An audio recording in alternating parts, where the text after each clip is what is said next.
He pulled off the other boot and went barefoot, finding it easier. "If they move," Evergold shouted in warning, "we stop, string bows, and plant stakes." Yet the French did not move. Hook could see still more men joining their army, most coming from the east.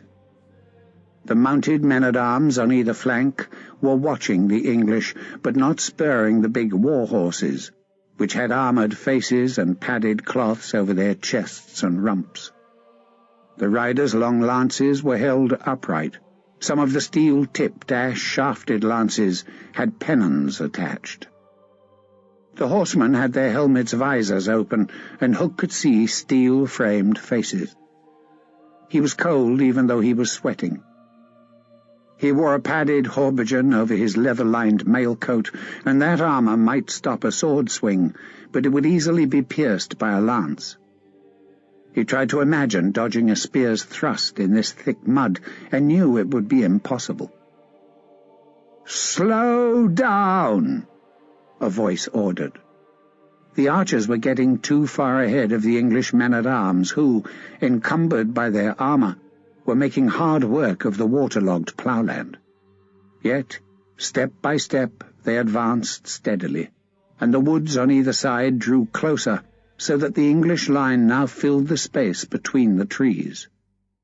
The bright group of heralds, French, English, and Burgundian, were walking their horses closer to the French, holding a position halfway between the two armies. "Christ on his goddamn cross," Evergold grumbled. "But how close does he want us?"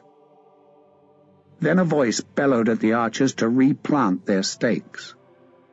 The enemy was close now, only a little more than 200 paces away, and that was no further than the most distant marks at an archery contest, and Hook remembered those summer days, with jugglers and dancing bears and free ale, and the crowds cheering as the archers drew and loosed.